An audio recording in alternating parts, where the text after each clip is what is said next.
Baik, assalamualaikum warahmatullahi wabarakatuh. Untuk melanjutkan bab 27, saya di sini mau melanjutkan pembahasan setelah perubahan. Itu ada dake ya.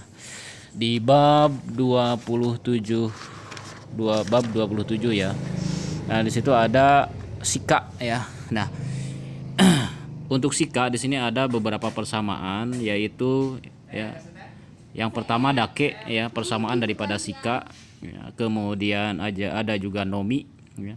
Kemudian ada juga sika, kemudian ada juga kia ya. Nah, kita bahas satu persatu apa bedanya dan yang membedakan itu apa ya. Oke, untuk dake itu memiliki arti hanya ya. Dake mempunyai arti hanya. Kata ini bisa ditempatkan setelah kata benda ya. Kemudian kata sifat, kata keterangan maupun kata kerja. Jadi artinya untuk dake di sini mempunyai arti hanya ya. Ya. Kemudian nanti juga ada nomi sama sika ya. Nah, kalau untuk dake di sini itu lebih digunakan untuk positif dan negatif. Artinya pola kalimat positif dan negatif bisa dipakai ya. Contohnya di sini coto ya. Nah, di sini coto di sini katanya sebentar ya. Coto dake mate kudasai ya. Coto dake mate kudasai. Tunggu sebentar gitu ya.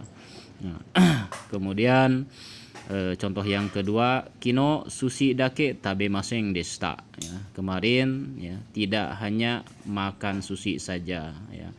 Ya, kino sushi dake tabemasen deshita ya. Kemudian untuk yang ketiganya yaitu kore wa yasai dake taberu hito desu. Ya, dia adalah orang yang hanya memakan sayuran gitu ya. Hati-hati ya. Ya, siap. Ya. Jadi kabaran tuh. Ya. Jadi ya, persamaan daripada dake nomi itu ada apa? Ada beberapa perbedaan ya. Ya, sekarang kita nginjak ke nomi ya. Nomi. Kalau nomi di sini artinya ya, yang kedua ini ya akan dibahas tentang nomi ya. Nomi memiliki arti sama dengan dake, yaitu hanya ya. Dan penempatannya pun ya sama dengan dake ya. Nah, kemudian kembali dulu ke atas. Nah, di sini ada penggunaannya untuk dake itu sendiri ya. Misalkan kore dake ya bisa di akhir kalimat ya. Bisa juga di tengah ya. Sama juga dengan nomi ya. Yang kedua di sini, yang nomi di sini ya mempunyai arti sama ya, dan penempatannya pun juga sama dengan dake, hanya nomi ini lebih sering digunakan untuk ya, perkataan-perkataan resmi atau formal. Artinya penggunaan nomi itu dalam kehidupan sehari-hari itu jarang ya, jarang digunakan. Biasanya digunakan pada saat acara-acara resmi, seperti misalkan pada saat lagi sambutan ya, pada saat lagi ada momen-momen yang memang formal, yaitu digunakannya bukan dake tapi nomi ya. Kalau kita biasanya kalau kensusei cukup dengan dake sama sika aja sih ya yang kita pakai gitu ya, karena kita jarang berpidato di sana. Oke. Kemudian ya, untuk contohnya di sini untuk nomi ya sama halnya dengan dake yang tadi ya. Kore dake. Nah, kalau ini kore dia ditambahkan nomi misalkan ya. Kore nomi tabemas. Kore nomi tabemas. Artinya hanya makan ini ya. Kalau misalkan kita ganti dake, kalau misalkan kita dake itu sama ya. Kore dake tabemas ya. Itu mungkin ucapan sehari-hari kita lah ya. Nah, kalau untuk pada saat lagi acara resmi, acara formal, itu bisa menggunakan kore nomi tabemas ya. Artinya hanya ini yang dimakan. Terus yang kedua, watashi wa ocha ya, ocha ya. Watashi wa ocha nomi nomimasu ya. Nomi nomimasu ya. Watashi wa ocha ya. Ocha nomimasu. Nominya dua, iya. Kalau yang itu nominya yang artinya hanya, kalau yang ini nominya minum ya. Watashi wa ocha nomi nomimasu ya. Saya hanya minum teh gitu kan. Atau kita ganti dengan dake, pola kalimatnya sama. Watashi wa ocha dake nomimasu gitu ya. Nah, kemudian yang berikutnya, contoh yang berikutnya yaitu sasing nomi okuri kudasai.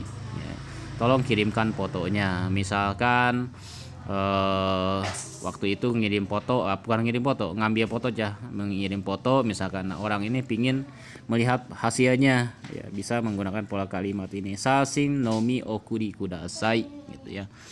Nah, kemudian yang berikutnya sika. Nah, untuk sika sama, yaitu memiliki arti ya hanya ya.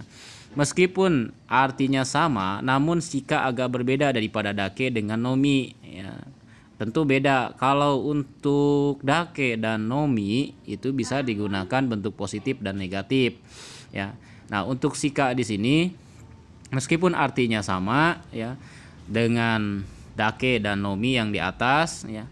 Kalau dake dan nomi bisa digunakan baik pada kalimat negatif maupun positif ya, sedangkan sika hanya digunakan ya di pola kalimat negatif saja. Artinya untuk sika di sini tidak bisa digunakan ke bentuk yang positif. Jadi nani sika pasti belakangnya itu negatif ya. Nah, contohnya di sini ya, kore sika tabemasen ya. Kore sika tabemasen ya. Artinya hanya ini yang dimakan, hanya ini ya. Artinya tidak ada yang lain gitu. Nah, kalau untuk yang tadi, yang pola kalimat tadi juga bisa digunakan ya, kore ya. Kore dake tabemasen ya. Bisa seperti itu kalau untuk dake, karena dake artinya normal ya. Artinya bisa digunakan untuk positif, bisa juga untuk negatif. Nah, untuk sika ini sendiri yang berbeda ya, yang berbeda harus diikuti belakangnya dengan kata negatif. Contohnya kore sika tabemasen. Ya, artinya hanya makan ini ya. Kemudian yang kedua, jibun de benkyou shika ya shikanakatta ya. Nah, untuk lampaunya juga sama ya, bentuk negatif lampau misalkan ya. Itu diikuti dengan ya shika diikuti dengan kata negatif. Negatifnya mau lampau itu tidak. Ya, lihat situasinya. Hanya belajar sendiri. Jibun de benkyou shika shikanakatta ya. Artinya hanya belajar sendiri ya. Ya, kemudian selain daripada yang tadi ada sika ya, ada dake, ada nomi ya. Ada lagi satu persamaannya yaitu kia. Ya, kia di sini sub kecil, ki tambah kia. Jadi kia. Yang terakhir ini adalah kia. Kia merupakan variasi daripada sika, tetapi jarang sih digunakan ya. Maksudnya untuk bahkan jarang banget gitu ya. Saya juga jarang dengar gitu, tapi kita perlu tahu juga kalau persamaannya itu ada, yaitu ya nomi, dake, sika, yaitu persamaannya ada lagi yaitu kia. Cuman kia di sini jarang digunakan ya, sudah jarang digunakan dan saya juga jarang mendengar ya. Tapi setelah baca-baca buku ternyata ada juga dari persamaan dari yang tiga itu tadi ya. Nah, bahkan untuk yang kia ini ya, saya jarang dengar dan juga jarang mengucapkan ya. Nah, biasanya di antara yang dua kalau kensusei itu yang menggunakan yaitu dake sama sika ya. Bahkan nomi sendiri jarang ya. Nomi sendiri enggak pernah gitu kan. Nah, apalagi yang kia ini ya. Orang Jepang sendiri jarang menggunakan gitu ya. Nah, untuk yang kia, contoh pola kalimatnya pun sama ya, penggunaannya pun sama. Contohnya di sini misalkan aniki kia inai ya. Hanya ada kakak ya, aniki ya. Ani ya itu kakak, ani kia inai ya, hanya ada kakak. Nah, kemudian contoh yang kedua ya, ocha kia no manai ya, ocha kia no manai ya. Nah, hanya minum teh ya. Kemudian yang kedua yang berikutnya contohnya yaitu kimi kia daisuki janai ya. Kimi kia daisuki janai, aku hanya suka kamu saja. Nah, kalau untuk persamaan tadi dake itu persamaannya positif bisa digunakan, negatif bisa digunakan dengan nomi. Nah, kalau untuk sika itu persamaannya dengan kia, yaitu bentuk negatif saja yang bisa digunakan ya. Cuman catatan kalau untuk kia ini udah jarang sekali digunakan ya. Seperti halnya orang Jepang sendiri jarang menggunakan ya. ya, bahkan saya sendiri jarang mendengar ya. Apa mungkin karena saya memang ini ya, memang yang saya tahu itu jarang sekali ya. Nah, yang kita pakai biasanya yaitu tadi ya, sika, kemudian dake, kemudian nomi ya, kemudian apalagi nih, kalau kia jarang digunakan ya, dua aja kita fokus ke yang dua aja, yaitu dake sama sika. Tapi kalau untuk pengetahuan kita harus tahu semuanya, yaitu dake, kemudian nomi, sika ya, kemudian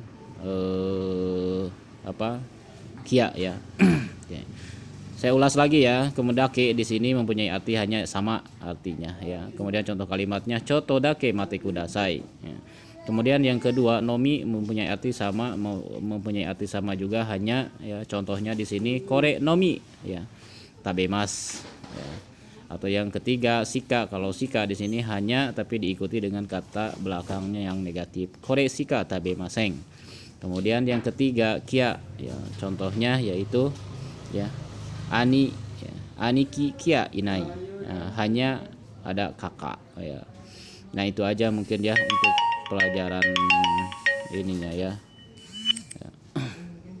Oke, terima kasih.